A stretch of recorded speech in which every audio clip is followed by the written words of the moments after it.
Esto no hablamos con Javier Simán, a quien le decimos buenos días. Hola, Javier. Buenos días. Buenos días, Tony y Diana, ¿cómo han estado?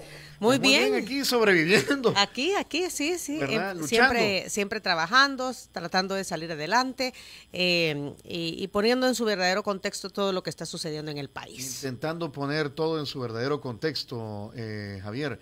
Y creo Yo que... también extrañándolos porque es mejor llegar en persona, Tony. Ustedes están evitando darme desayuno. Así nos dicen todos. Pero no, a ver, estamos siendo responsables, ¿verdad? Por el tema de la pandemia y por el momento continuamos con nuestras entrevistas vía Zoom. Sí, son para guardar el distanciamiento físico. Disposiciones, ¿verdad? Totalmente de acuerdo. En este caso, todos tenemos que ser responsables y mantener las medidas de protección, distanciamiento, mascarilla para evitar un rebrote. Sí, en este caso de la Universidad Francisco Gavidia, y nosotros pues respetamos. A ver, entrando en materia de... Hoy estamos platicando antes de entrar a la entrevista con Diana Verónica, que pues sí, estamos en la antesala de un evento electoral y siempre existe esa sensación de que son las elecciones más importantes del siglo. Decisivas. Decisivas, y ¿verdad? todas son importantes. Todas son importantes. Y todas son decisivas.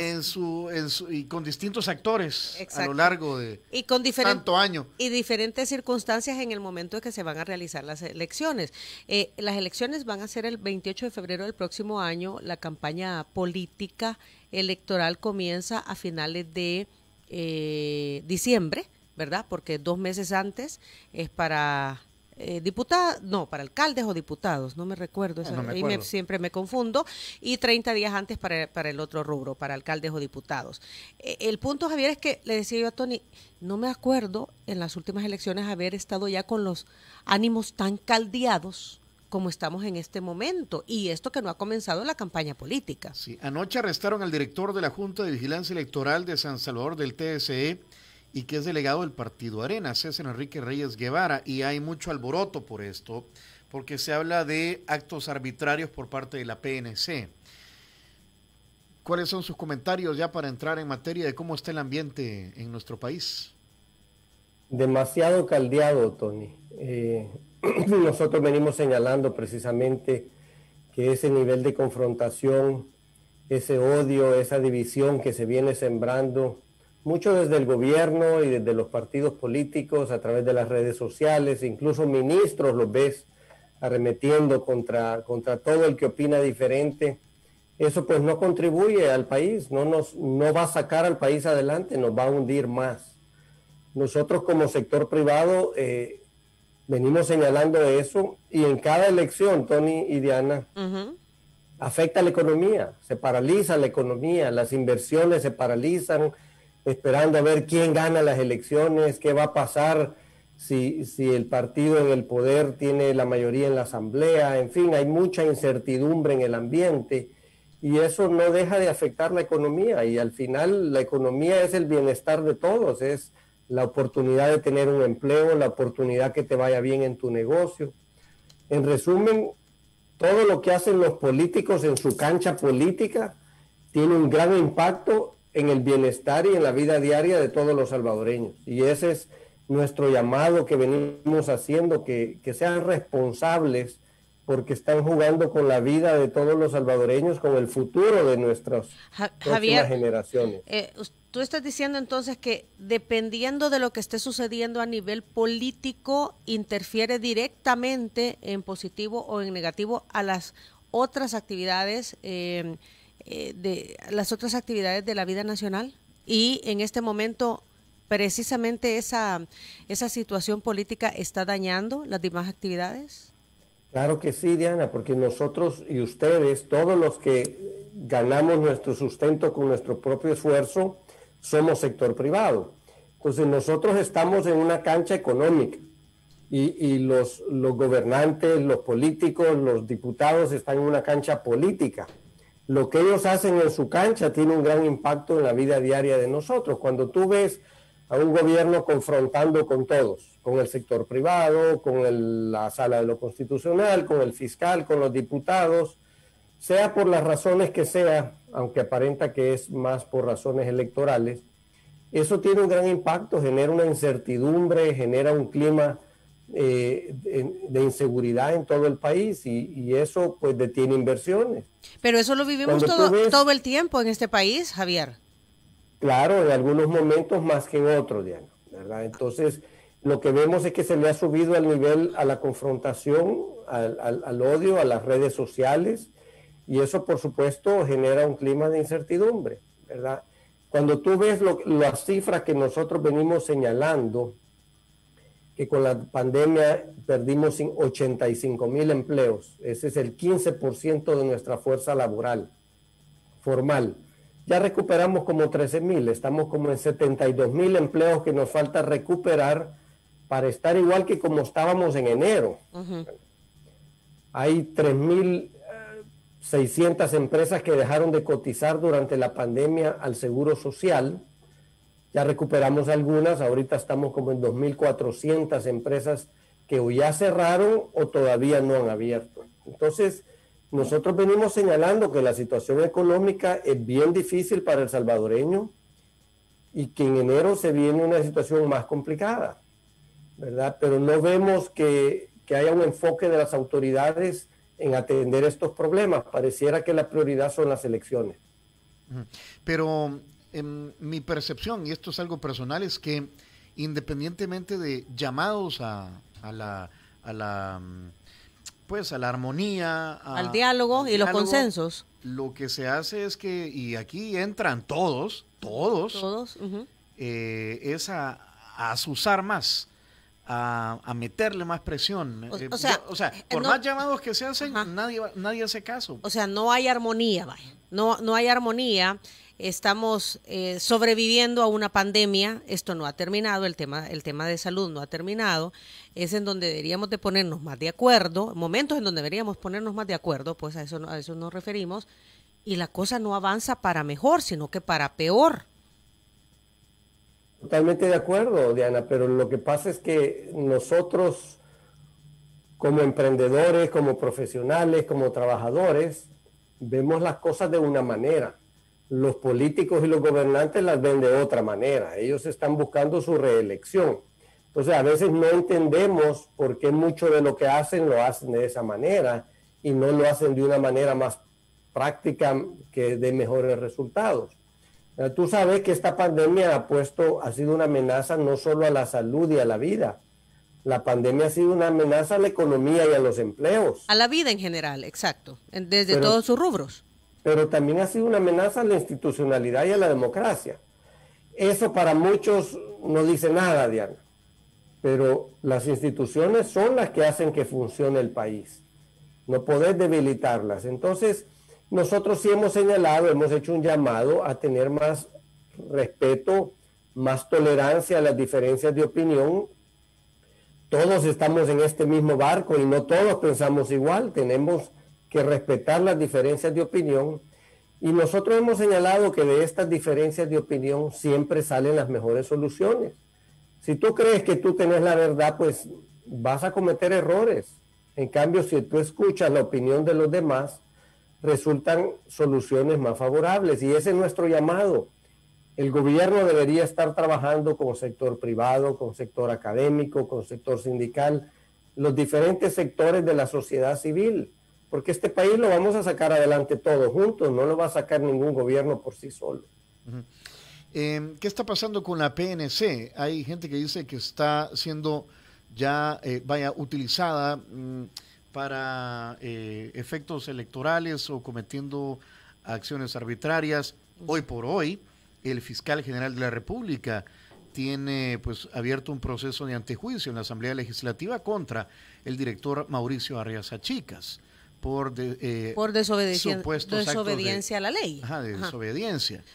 Y parece que estos arrestos que han habido de miembros de juntas electorales departamentales, pues también se han visto de esta forma. Y al parecer son arbitrarios. De hecho, ayer el Tribunal Supremo Electoral daba conferencia de prensa y decía que se debe de respetar la institucionalidad del país, pedía un cese a esos pronunciamientos en donde se habla de posibles fraudes en las próximas elecciones, porque no abonan nada, o sea, no hay pruebas, pues, solamente son expresiones, pero que no abonan, al contrario, crean incertidumbre.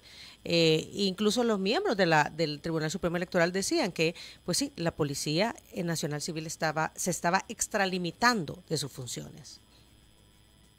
Diana, ¿qué crees que pensaría un inversionista que quiere invertir en El Salvador? Cuando ve que la policía no obedece al fiscal, que la policía obedece fielmente solo al presidente, que la Fuerza Armada no hace su rol constitucional, sino que sigue solo los lineamientos personales que le dé el presidente, donde el mismo presidente dice que deberían quemar vivos a todos los políticos y que él, si por él fuera, hubiera fusilado a los magistrados, donde tú ves a los ministros de gobierno insultar en las redes sociales a la población, a los que se deben. Entonces, si tú sos un inversionista, ¿tú pondrías tu pisto en nuestro país? ¿O te vas a un lugar donde te garanticen mayor seguridad, donde haya una armonía y una paz social, donde haya colaboración de todos? Eso es lo que nosotros estamos viendo como empresarios, un clima de confrontación, un clima de incertidumbre, un clima de inseguridad, ¿verdad? ¿Qué garantía tenés tú que cuando llames a la policía va a responder a defenderte a ti o va a seguir lineamientos arbitrarios de un funcionario? Esas son las preguntas que se hace todo empresario, ¿verdad? Y no contribuyen. Por eso nuestro llamado, principalmente al presidente, porque él es el llamado constitucionalmente a promover la armonía y la paz social. Y ahí empiezan los ataques. Él y su funcionario, por supuesto, cualquier funcionario va a seguir el ejemplo de su líder, ¿verdad? Si yo en mi empresa trato mal a alguien, obviamente los jefes van a seguir el mismo estilo. Entonces, el llamado es de que el país está pasando por momentos difíciles y todavía no hemos llegado a lo peor, Diana, porque imagínate la señora que vende uniformes escolares. ¿Cómo crees que le va a ir en enero? El que vende útiles y zapatos escolares. No nos vayamos tan lejos. Ponete a pensar en la señora que atiende la tienda en la universidad tecnológica, o el que vende hot dogs frente a la UCA, o la que vende fotocopias ahí detrás de la UCA. ¿Cómo crees que le ha ido estos 8 o 9 meses y cómo crees que le va a ir el próximo año cuando todavía no regresemos a la normalidad? Esa gente está pasando momentos muy difíciles. A la mayoría de salvadoreños no les alcanza sus ingresos para llegar a fin de mes. ¿Tú crees que ellos están preocupados por la institucionalidad o por las elecciones? Claro que no. 70% de los salvadoreños están preocupados qué van a comer hoy, ¿verdad? Entonces, ¿y hacia dónde nos lleva el país? Javier, desde la empresa privada, porque yo me recuerdo que ¿qué habrá sido, Tony? 2 meses, el presidente de la República dijo que no iba a dialogar con el presidente de la gremial más grande del país en cuanto a empresas privadas, que es la NEP, que es tu persona. Pues sí, pero de acuerdo a los datos económicos, la pandemia nos ha hecho caer 9 puntos, descender 9 puntos. Y de acuerdo a muchos analistas, podríamos llegar a los niveles de inicio del 2019 hasta finales del 2021. O sea, es indispensable la estrategia económica para sacar adelante al país luego de la pandemia o dentro de la pandemia, porque esto, insisto, no ha terminado. ¿Qué avances hay al respecto? Tal vez te corrijo un poquito las cifras. La economía cayó 23%. Ya se empezó a recuperar. Es decir, pero no es que estemos creciendo, es que ya dejamos de caer. Exacto. Ajá. ¿Verdad? Estamos reponiendo. A fin de año calculan el gobierno que vamos a cerrar en un 9 negativo. Es decir, que todavía vamos a estar 9 abajo de como estábamos en enero. Exacto. Nuestros datos es que vamos a estar entre 10 y 12. Negativo, más abajo. Entonces, si se proyecta crecer 4% el otro año y vos vas a cerrar en menos 10, quiere decir que el otro año aún vas a quedar en menos 6 y el siguiente año en menos 2. Nos va a tomar 3 años, Diana, regresar al nivel de empleos y de economía, de actividad económica en enero, que estábamos en enero. Entonces, ante esa situación, nosotros estamos pidiendo, bueno, ¿cuál es el plan? ¿Cuál es el plan de reactivación económica? ¿Cuál es el plan de educación? ¿Cuál es el plan de salud? No hemos visto plan en ninguna área. Y por eso es que nosotros nos venimos ofreciendo a trabajar de la mano con los gobiernos, porque nosotros no somos oposición, Diana, nosotros no somos partidos políticos, somos empresarios. Vamos a trabajar con cualquier gobierno y lo hemos hecho en el pasado. Proponemos soluciones a los problemas, pero también somos críticos de las cosas que vemos mal, y eso, por supuesto, no le gusta a los políticos, no le gusta a los gobernantes. Y el presidente, desde que yo llegué a ANEP, me desconoció, pero no le corresponde a él reconocerme. A mí me eligieron las gremiales empresariales, yo me debo a los empresarios, ¿verdad? No me debo al presidente, al contrario, estamos en toda la voluntad de trabajar juntos, pero no vemos voluntad de parte de ellos, no vemos planes, no vemos cómo vamos a sacar este país adelante, y nosotros sí venimos trabajando con otros sectores, en el tema de salud con el Colegio Médico, en el tema económico con economistas reconocidos, con instituciones internacionales, en fin, en cada una de las áreas nosotros estamos dialogando con los diferentes sectores. Por ejemplo, la agricultura es un sector muy golpeado y con las lluvias terminó de golpearse más, ¿verdad? Entonces, nosotros seguimos dialogando y quisiéramos tener la oportunidad de trabajar junto con el gobierno, pero si el gobierno no quiere, nosotros vamos a seguir haciendo nuestra parte. Dice aquí, por ejemplo, Paola, Avianca, menciona la empresa Avianca, dice, es un claro ejemplo de que aún no se han recuperado los empleos. Mi esposa aún no empieza a laborar desde abril que salió en suspensión. Está muy difícil la situación. El tema laboral es difícil. Bueno, de hecho es una empresa en donde han habido también despidos, pues porque ya la situación no permite. Los que han trabajado, Diana, los que están trabajando, según la última encuesta que hizo la Cámara de Comercio, el promedio están a un 70% de actividad. Es decir, que tampoco las empresas han regresado a la normalidad. Todavía Exacto. tienen colaboradores trabajando desde su casa. Recuerden que también los mayores de 60 son más vulnerables y esos pues todavía no están llegando a los centros de trabajo. Uh-huh.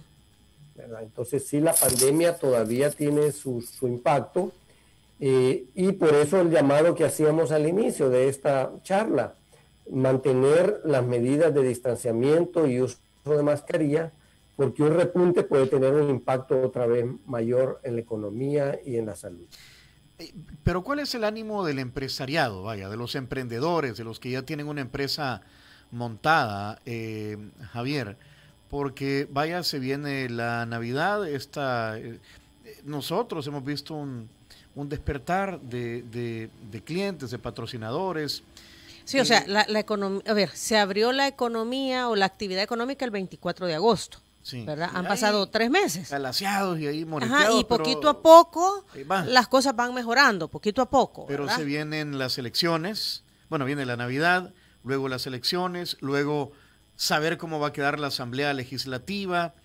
Y toda la vida siempre es... Y de ahí un montón de decisiones. Que mientras todo esto se da, todo se va... No, es que vamos a esperar a ver cómo va tal cosa, es que vamos a esperar a ver cómo va tal otra. Y no es la primera vez, lo platicamos al principio. Pero o sea, en transición 2020-2021, ¿qué dicen los empresarios? Mira, hay que escuchar a los diferentes sectores. Acordate que en ANEP representamos 55 sectores diferentes de la economía. Y dentro de cada sector hay grandes empresarios, medianos empresarios, pequeños, hay emprendedores, también escuchamos trabajadores, y a todos les ha afectado diferente. En ANEP, contrario a lo que muchos creen, nosotros no hablamos por los grandes empresarios. Ellos agarran el teléfono y pueden hablar con los funcionarios. Nosotros en ANEP hablamos por el 96% que son pequeños y medianos. Fíjate que el viernes estuvimos con los trabajadores por cuenta propia, allá en el centro de San Salvador. Ellos están sufriendo, han perdido un 60% de sus ventas, porque no hay tráfico ya en San Salvador. Hemos hablado también con emprendedores que le venden bienes y servicios a las alcaldías. Nos llegaron a visitar quejándose porque como el gobierno no le ha pagado el FODES a las alcaldías no están pagando a los proveedores. Deben 120 millones de dólares a proveedores y mayormente son pequeños y medianos, ¿verdad? Esa gente está esperando recuperar su dinerito porque ya viene la Navidad. Sin ese capital de trabajo van a tener problemas en sus ventas, y acordate que la Navidad es la mejor época para muchos comerciantes. Entonces sí hay muchos sectores que siguen afectados, algunos por la pandemia y otros por las medidas del gobierno. Ok, entendemos esos acercamientos con diferentes sectores, porque ya lo decías tú, 90 y pico por ciento de las empresas que pertenecen a ANEP son MIPYME, ¿verdad? Micro, pequeñas y medianas. Ahora bien, ¿cuáles son lo que se pueda saber, pues, de las estrategias que ustedes están siguiendo? Porque tú lo has dicho también, o sea, independientemente de quién esté en el gobierno, ustedes siguen adelante, tienen que seguir adelante. ¿Cómo lo están haciendo? ¿Qué están haciendo? Además de estos acercamientos con los sectores. Mira, primero con la banca, hemos tenido acercamiento con la banca para asegurar pues la liquidez del sistema financiero, que no se ponga en riesgo, eso es lo primero. Con las empresas también estamos dando capacitación, todas las gremiales hemos estado dando capacitación en esta nueva modalidad. Primero, en las medidas que tienen que tomar en sus centros de trabajo, y si tú ves, no hemos reportado casos de contagio de COVID en empresas, porque las empresas desde el principio tomaron las medidas de protocolo sanitario. ¿Acaso se dieron un par de situaciones en dos rubros? Pero en general tú no has visto una contaminación masiva en ninguna empresa, incluso las que están trabajando durante la cuarentena. Entonces eso fue un paso muy importante, asegurarnos que el sector privado sea el primero en cumplir los protocolos sanitarios y que lo siga haciendo. Uh-huh.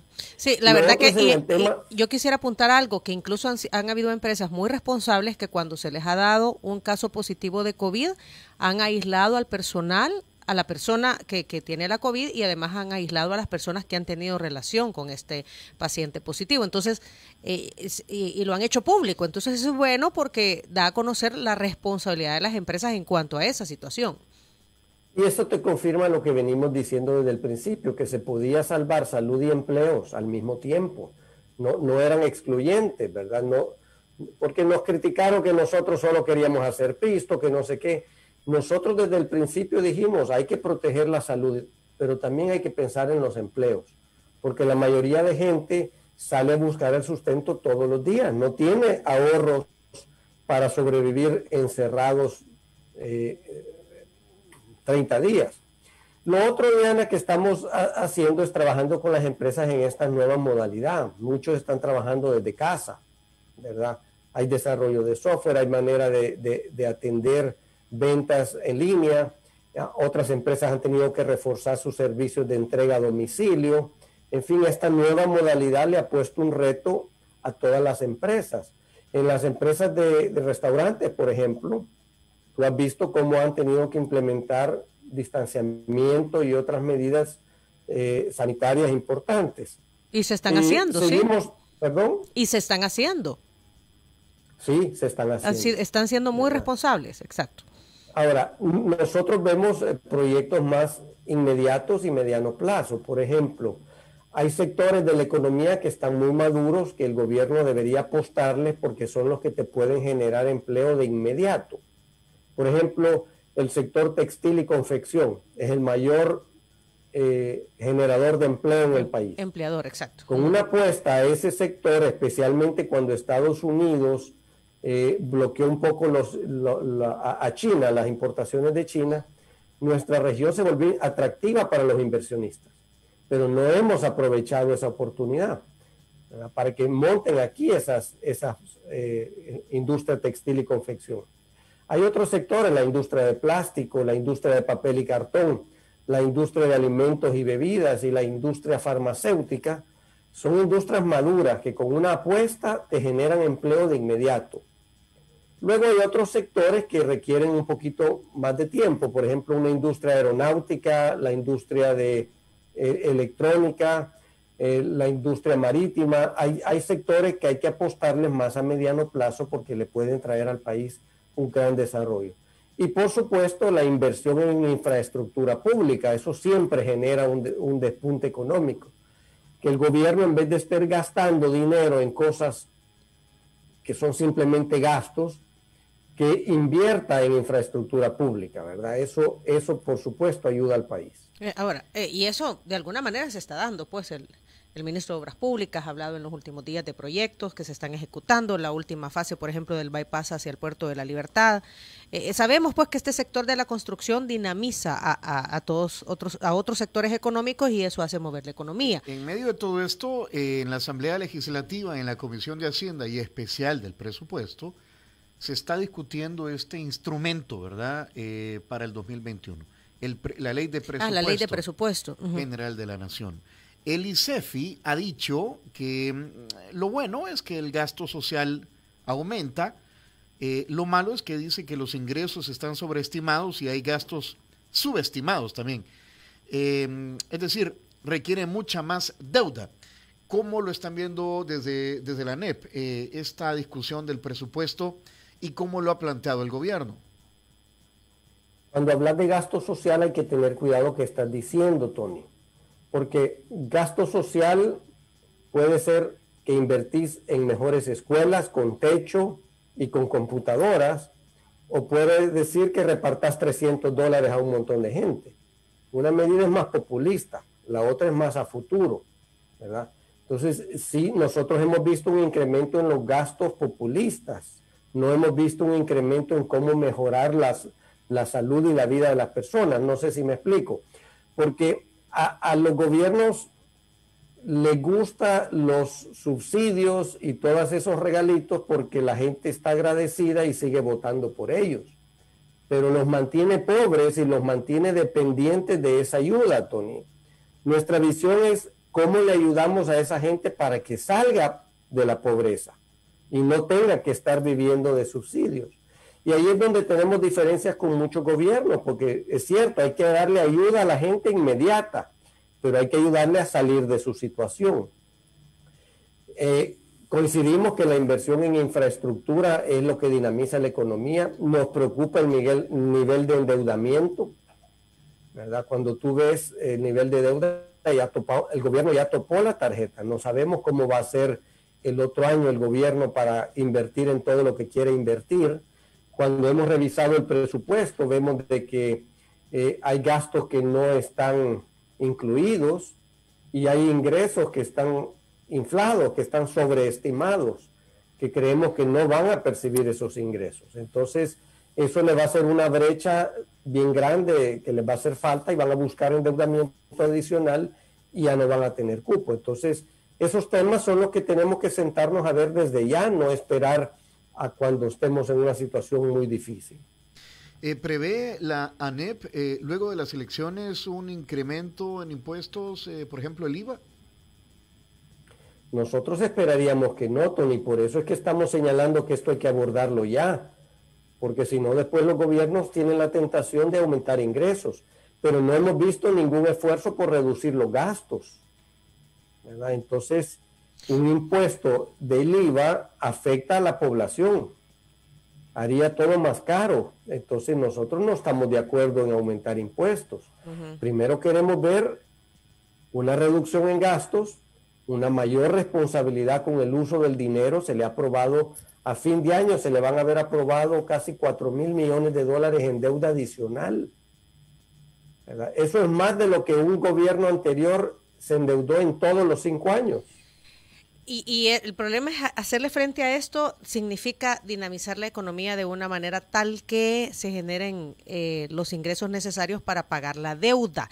El problema, Javier, entonces es que no estamos escuchando ese acercamiento que debe tener el sector gobierno con el sector privado para dinamizar la economía. ¿Han habido encuentros con otras gremiales empresariales? Es que yo me recuerdo haber visto, informes desde la Secretaría de Prensa de la Presidencia de la República de reuniones de algunos sectores con representantes del gabinete de gobierno. Y entendería yo para ver cómo dinamizan cada uno de los rubros. Es que solo así vamos a sacar adelante el país. Ha habido invitaciones a diferentes gremiales, han sido mayormente informativas, ¿verdad? No es que tengamos una mesa de trabajo donde nosotros podamos presentar las propuestas, ¿verdad? Sí, acordate que nosotros mantenemos siempre un nivel de comunicación con los funcionarios, con los diferentes órganos del Estado, con las instituciones autónomas. Incluso hay participantes del sector privado en instituciones autónomas. En las juntas directivas, exacto. Entonces, una cosa es que el presidente no quiere hablar con nosotros, pero esta es una república donde hay 3 órganos de Estado. Pero cuando el presidente de la ANEP o la junta directiva de la ANEP busca tener un acercamiento con el gobierno, ¿a través de qué funcionarios lo hace? De diferentes funcionarios, no necesariamente lo hace ANEP, a veces lo hacen las gremiales. Estamos constantemente en comunicación, Tony, con diferentes funcionarios de diferentes ministerios. Es decir, no puede haber un divorcio total por más que ellos quieran, porque al final los que generan empleo, los que pagan impuestos, pues son todos los que del sector privado. Y por eso decía al principio, sector privado incluye profesionales, médicos, universidades, trabajadores por cuenta propia, en fin, todo sector el que informal, no gana exacto. Sueldo del gobierno. Ustedes son sector privado, ustedes ganan sus ingresos por su propio esfuerzo, no porque el gobierno les pague un salario. Entonces, ustedes son sector privado también. Ok, y dentro de estos acercamientos no hay acuerdos. No, hasta ahora no ha habido un acercamiento para llegar. Al principio, durante la pandemia, sí trabajamos con el Ministerio de Trabajo y el Ministerio de Salud. Aprobamos aproximadamente 31 protocolos sanitarios para cada uno de los sectores. Sí. Incluyendo, te hablo, hasta para iglesias. Desarrollamos los protocolos sanitarios para iglesias, para eventos sociales, hasta para la celebración de bodas ya teníamos los protocolos sanitarios que debían de seguir. Yo quisiera volver al tema del IVA o de los impuestos o del presupuesto y vuelvo a citar datos del ICEFI. Dice que para este 2020 la recaudación del IVA sería de 1.987.5 millones y para el 2021 la proyección es 2.643.4. Esto implica un incremento del 33%. Dice técnicamente imposible de alcanzar, al menos que se esté considerando un aumento en la tasa de este impuesto.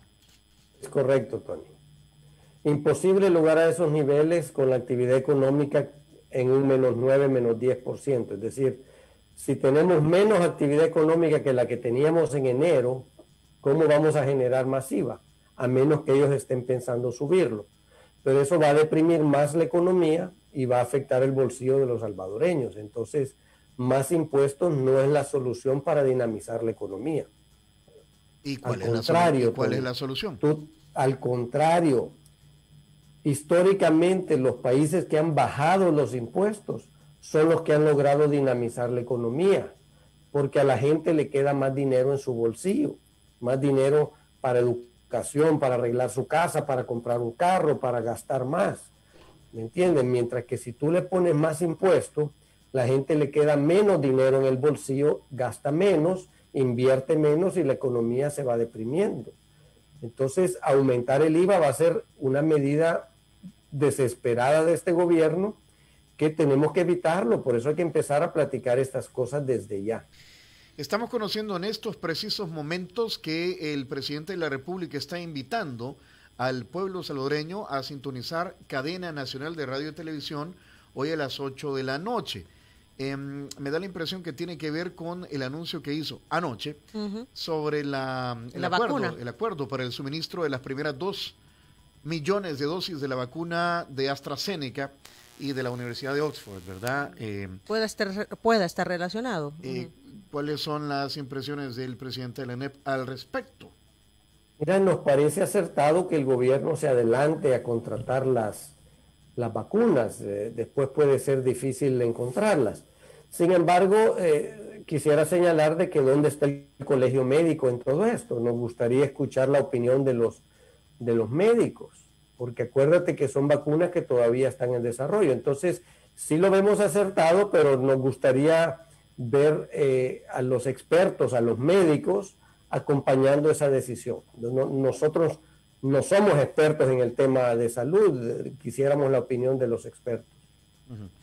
Bueno, hoy por hoy lo importante es que de estas vacunas están en las etapas finales y que nos estamos asegurando tener una opción para El Salvador, ¿verdad?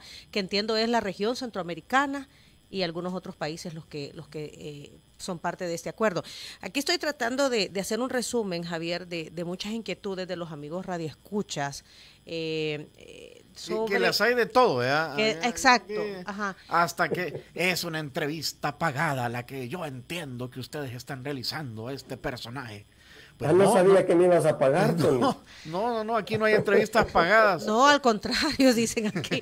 O sea, no, miren, nosotros invitamos a diferentes actores de la vida nacional. Y vienen los que quieren. Los que quieren venir. Exacto. Pero a lo sumo les damos un desayuno de San Martín cuando es aquí. Exacto. Y los representantes del gobierno quisiéramos estar hablando con la ministra de Economía, por ejemplo, o con el secretario de Comercio e Industria. De Hacienda. Con el ministro de Hacienda para conocer estos temas. Lastimosamente no han aceptado nuestras invitaciones, pero obviamente nuestra responsabilidad es escucharlos a todos. Desgraciadamente, reitero, no han aceptado nuestras invitaciones.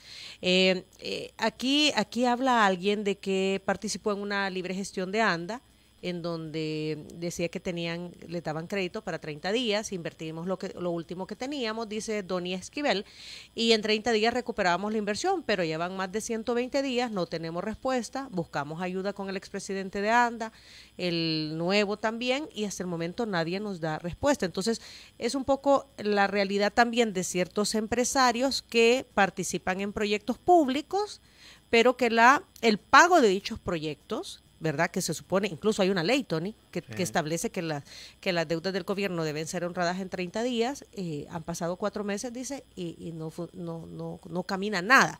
Entonces, aquí hay varios empresarios que dicen, miren, la verdad es que es frustrante que no podemos avanzar.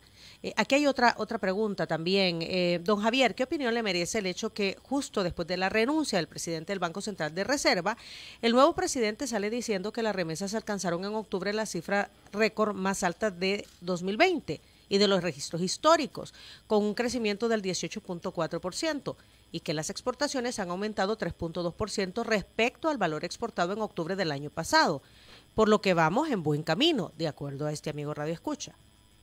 Mira, los números no mienten, Diana, pero hay gente que los utiliza mal. Las exportaciones están 21% abajo, la construcción está 36% abajo, el comercio está 32% abajo y la industria está 33% abajo. Toda la economía estamos 12% abajo, ¿verdad? Que tú me digas que hemos subido no es lo mismo a que yo te diga, hey, hemos dejado de caer, ¿verdad? Pero estamos siempre en negativo. Y lo curioso es que cuando tú ves los países vecinos, sus economías no están en negativo. ¿Qué hicieron de bien los países vecinos que nosotros no hicimos bien? Todo depende de cómo enfrentaron la pandemia. Nicaragua estaba 14% arriba su economía. Honduras y Guatemala están a un dígito, 1 o 2% comparado con el año anterior. Entonces, algo hicimos mal en El Salvador, que nuestra economía cayó 23% y ahora empieza a regresar a sus niveles, pero no va a regresar al nivel que estábamos en enero. Las remesas sí han aumentado. Es un error atribuírselo como un mérito a un gobierno. Esos son los compatriotas en Estados Unidos haciendo un sacrificio mayor para enviarle más ayuda a sus familiares que están desempleados en El Salvador, ¿verdad? Entonces el mérito lo tienen los compatriotas que, a pesar de que algunos perdieron su empleo en Estados Unidos, siguen mandando remesas a sus familiares. Gracias a ellos la economía no cayó más, ¿verdad? Sí, lo platicábamos esto con Tony y yo le decía, mira, lo que pasa es que los salvadoreños que mandan remesa a El Salvador no necesariamente están mandando la misma cantidad, porque hubo meses que no mandaron y saben que los que están aquí en El Salvador la están pasando mal. Entonces ellos están haciendo un esfuerzo como por ponerse al día por aquellos meses que no mandaron remesa. Y por eso es que octubre presentó esta cifra más alta de lo que se ha venido conociendo. Es la misma situación con las exportaciones, Diana. Las empresas que no pudieron exportar, que estuvieron cerradas, lograron sacar sus productos de un solo, inmediatamente abrieron. Entonces, en ese mes, tú puedes ver una cifra de exportaciones mayor que el año pasado, pero corresponde a la producción de varios meses. Exacto. Entonces, ya cuando ves la foto completa, te das cuenta que no, que estamos abajo de como deberíamos de estar. ¿Cuál es el sector productivo campeón? El que está, digamos, revirtiendo esa tendencia negativa y recuperando un poco la economía. Mira, todos están afectados, pero lo que pasa es de que, por ejemplo, textil y confección es el que mayor empleos genera, ¿verdad? Algunos perdieron contratos durante la cuarentena obligatoria y eso es difícil de recuperar. Pero ese es el sector que tiene mayor impacto en la cantidad de empleos. La construcción se está recuperando también, ¿verdad? Son proyectos que ya estaban iniciados antes de la cuarentena y han vuelto a iniciar operaciones. Pero en general todos están a un máximo de un 70%. A un máximo del 70%. Trabajando.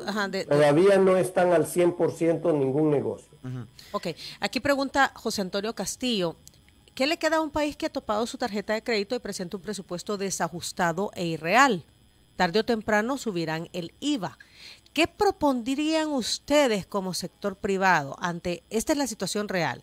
O sea, estamos endeudados, ya queda muy poco, ¿verdad? Para que nos acepten más deuda. Y por el otro lado también necesitamos más recursos el para... el pago del servicio de la deuda, intereses, amortizaciones. Son millones, esos son millones. Y por el otro lado se está presentando un presupuesto, una propuesta de ley de presupuesto que necesita también más recursos. ¿Cuál sería la propuesta del sector privado, Javier, para sacar adelante al país? La mayoría de salvadoreños cuando le hablas de deuda no entienden. Cuando le hablas de más deuda tampoco entienden que al final la pagamos todos. El nivel de endeudamiento lo van a pagar nuestros hijos y nuestros nietos, ¿verdad? Entonces nosotros creemos de que ya excedimos el nivel de endeudamiento. Si tú comparas los países vecinos que tienen economías más grandes, Honduras y Guatemala ni siquiera llegan al 30% de su economía. Entonces, primer llamado es a la Asamblea Legislativa que ya no apruebe más fondos si no van para un propósito realmente justificado. El gobierno tiene recursos y no ha pagado el FODE. Pareciera que es un capricho electoral, porque las alcaldías necesitan el dinero para pagar los proveedores, ¿verdad? Y creemos de que ya no hay capacidad de endeudamiento. Ahorita el gobierno tiene que apretarse el cinturón y empezar a controlar los gastos innecesarios. Mira, si tú que pagas impuestos, Diana, ¿cómo no te molesta ver que gasten 25 millones en publicidad y cuando visitas las escuelas no tienen ni techo, mucho menos pupitres, mucho menos tienen computadoras? Entonces, claro que los empresarios nos molestamos, pagamos impuestos al igual que todos los salvadoreños, pero quisiéramos ver que se utilicen mejor. A veces se gastan, lo estamos viendo supuestos actos de corrupción. Hemos visto cómo el gobierno ha comprado productos muchísimo más caros tratando de favorecer a algunas personas. Eso al final lo pagan con el impuesto que pagamos todos. Cuando tú compras algo, pagas IVA, pagas impuesto de IVA. Ese es el dinero que el gobierno se está gastando. Sí, lo que tenemos que entender todos es que todos pagamos impuestos, ¿verdad?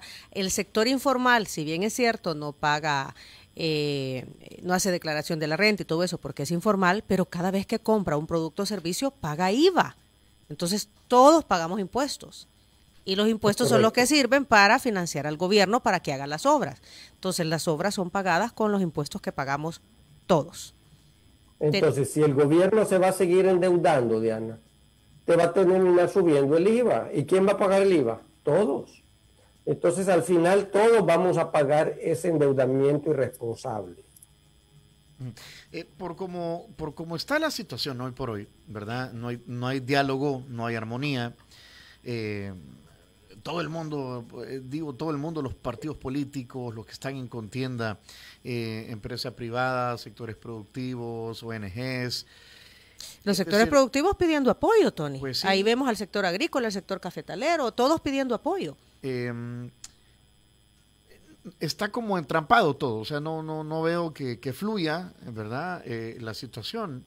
Y las elecciones pues vienen a empeorar ese clima. ¿Cómo cerramos el 2020 complicado de supervivencia, de aprendizaje? Y si las perspectivas son positivas o cada uno irá por su lado en el 2021, ¿qué piensa el presidente de la ANEP? Mira, es que nosotros lo que vemos es un gobierno en campaña, no un gobierno gobernando. Y eso hace una gran diferencia, ¿verdad? Y pareciera que desde principios de este año el enfoque del gobierno fue electoral y no atender los problemas que debe atender como gobierno.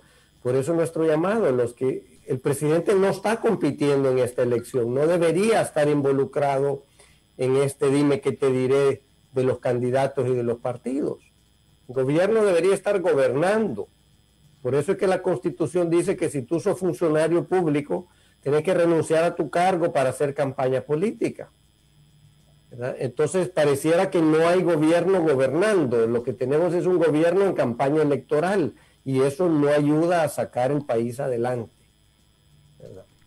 Ok, son las 8:58. También hay una serie de comentarios, Javier, yo estoy tratando de hacer un resumen, porque aquí hay de todo, como lo decía ya Tony, y muchos hablan de que las empresas de la familia Simán evaden impuestos, que mejor paguen los impuestos para sacar adelante al país, que la deuda no ha sido de y eso es cierto, ¿verdad? La deuda no es de este gobierno, es una acumulación de deuda de muchos años.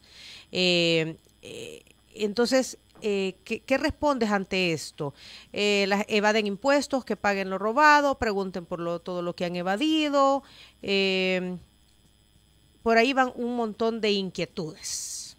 Ana, desde que yo asumí la presidencia de ANEP, el presidente se encargó a través de sus redes sociales, a través de sus troles, a través de sus periódicos digitales, desacreditarme a mí y a mi familia. Es cobarde que él ataque a mi familia cuando tiene un problema conmigo y no ha tenido pues la voluntad de sentarse a hablarlo conmigo. Yo no conozco al presidente, nunca nos hemos sentado. Yo desde que llegué a ANEP le envié una nota pidiendo audiencia para empezar a trabajar junto con él y lo reitero, nuestra voluntad de trabajar con él. Por supuesto que todos esos ataques son parte del desprestigio que el gobierno quisiera hacerme a mí. Ninguna de las personas que te está escribiendo ahí te puede decir qué empresa, qué es lo que ha evadido, ¿verdad? Lo que hubo fue unas acusaciones a una empresa en la cual yo ya no tengo nada que ver desde hace años. Y ahí pues hubo una mala intención del ahora ministro de Hacienda y por eso es que se le votaron. Pero mira, la deuda no es solo de este gobierno, es cierto. El último gobierno de Arena dejó endeudado $10,000 millones el país. Los 10 años del FMLN lo endeudaron otros 9,000 millones. O sea que Bukele recibió al gobierno con 19,000 millones de dólares de deuda. El problema es la rapidez con la que está creciendo la deuda. Es cierto que él recibió con 19,000, pero ya casi está en 23,000 millones de dólares. Es decir, Bukele en 15 meses ha endeudado 4,000 millones de dólares. Eso es lo que otro gobierno endeudó en 5 años, él lo ha endeudado en 15 meses. Por eso la preocupación es la rapidez con la que está creciendo la deuda. Pero cualquiera podría decir, bueno, lo que pero pasa hay una es que pandemia. Nadie se enfrentó a una pandemia, a una situación global. ¿Y dónde están los gastos de la pandemia? Es decir, hemos pedido rendición de cuentas, Tony, y esta es hora que no se tiene. El ministro dio una cifra totalmente pequeña, injustificada. Y cuando tú ves que este es el país donde más médicos y enfermeras han fallecido por falta de equipos de protección, cuando tú ves que no se le paga a las alcaldías, a las escuelas, cuando no se le paga a los funcionarios públicos, a los empleados de la Asamblea Legislativa, es decir, ¿a dónde se ha ido todo el dinero? ¿Verdad? Entonces, no es que no tengan dinero, es que no lo están administrando responsablemente. Entonces, aumentar deuda, y esta no es primera vez que nosotros criticamos el endeudamiento, Tony. También en los gobiernos de anteriores, de Arena y del FMLN, hemos señalado que el país está creciendo el endeudamiento injustificadamente y peligrosamente, ¿verdad? Prueba de ello es que ya estamos a un 90 y pico % del PIB. Eso es insostenible. Entonces, hay que ponerle paro. Cuando el gobierno de Bukele ganó, es porque el pueblo confió en las promesas que iba a hacer de gobernar diferente. Ellos no pueden decir que no sabían de que el país estaba endeudado 19,000 millones. Ellos lo sabían y supuestamente tenían solución para esos problemas. Entonces, el llamado es, atendamos esos problemas, no están solos, cuentan con nosotros y con todos los sectores de la sociedad civil que queremos colaborar para sacar el país adelante. Ok, aquí dice el número 7447, lean preguntas a favor y en contra, y eso es lo que estamos haciendo. Eso es lo que estamos haciendo. Para terminar, Javier, muy brevemente, yo me recuerdo que cuando tú asumiste la presidencia de la ANEP, si me recuerdas la fecha. 30 de abril. 30 de abril, ok. En los primeros días de mayo, dieron una conferencia conjunta desde las oficinas de la ANEP, si no mal recuerdo, en donde estaba el secretario privado de la Presidencia de la República, Ernesto Castro, y en donde hablaban de que habían llegado a acuerdos con la empresa privada por el tema de comenzar nuevamente a activar la economía. En ese momento dijimos, vaya. Exacto, y entonces yo esa foto la tengo muy grabada y mi pregunta va en lo siguiente, o sea, si se pudo conversar con el secretario privado, que obviamente es una persona que representa al presidente de la República, y ese día, desde el podium de la ANEP, el secretario privado dio declaraciones y habló de que habían llegado a acuerdos para comenzar a reactivar la economía, y uno se pregunta, ¿y qué pasó después? Pues, ¿por qué después empezó el ataque? Nosotros también nos preguntamos eso, Diana, porque nosotros vimos con mucho optimismo los primeros acuerdos que tuvimos con ellos. Desafortunadamente no se cumplieron, porque uno de los acuerdos era no cierre restrictivo de la actividad económica. Y a los días eso es lo que decretaron. No me acuerdo cuál decreto ejecutivo era, que finalmente la sala lo declaró inconstitucional. Entonces, lo que nosotros hablamos fue, miren, nosotros apoyamos las medidas de cuarentena, pero no puede ser un cierre restrictivo total.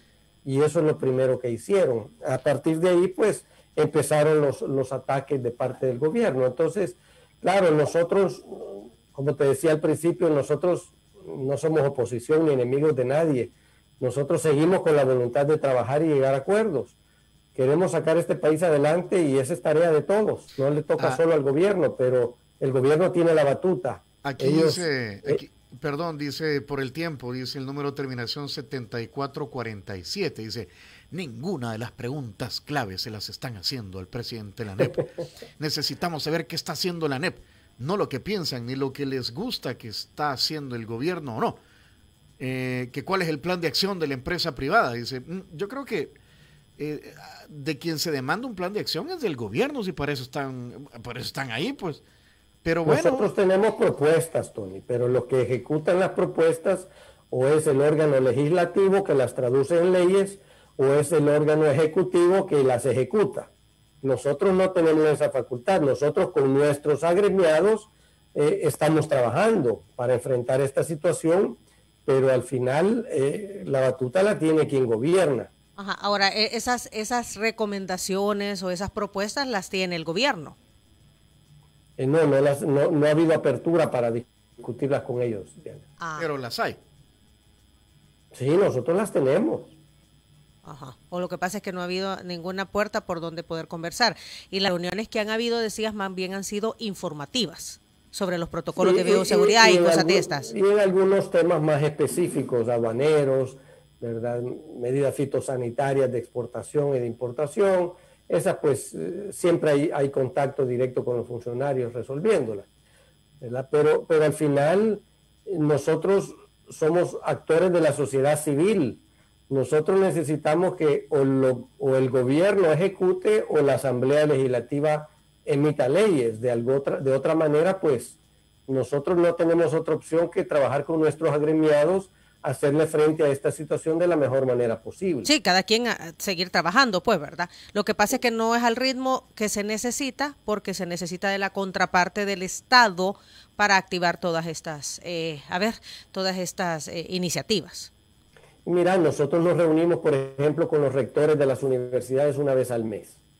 Nosotros platicamos, abrimos pasantías, discutimos temas. Ellos son los intelectuales de la sociedad civil. Ellos nos ayudan a nosotros a entender los problemas y a buscar soluciones. Nosotros nos apoyamos en todos, ¿verdad? No tenemos la razón en todo, pero por eso es que dialogamos con todos los sectores que conocen o son expertos en diferentes materias. Y es lo que invitamos al gobierno a hacer. Sentémonos todos juntos porque hay personas muy capacitadas en todos los sectores que nos pueden ayudar a resolver los problemas. Muy bien. Son las 9:07. Hasta aquí tenemos chance de seguir conversando. Siempre es interesante. Teníamos ratos de no hacerlo con el presidente de la ANEP, Javier Simán, a quien agradecemos su tiempo. Muchas gracias, Javier. Gracias, Javier. Gracias, Tony. Gracias, Diana. Me deben el desayuno para la próxima. Ojalá muy Primero pronto. Dios pronto. Muy pronto, pues volvamos a cierta normalidad. El tema de las vacunas es esperanzador. Hay que esperar la cadena de hoy de las 8 a ver qué dice al respecto el presidente de la República y bueno, nombre de Dios, que vayamos saliendo de esto. Gracias, Javier. Gracias, Javier, por tus apreciaciones. Gracias a ustedes por esta invitación. Muchísimas gracias. Un abrazo. Muy bien.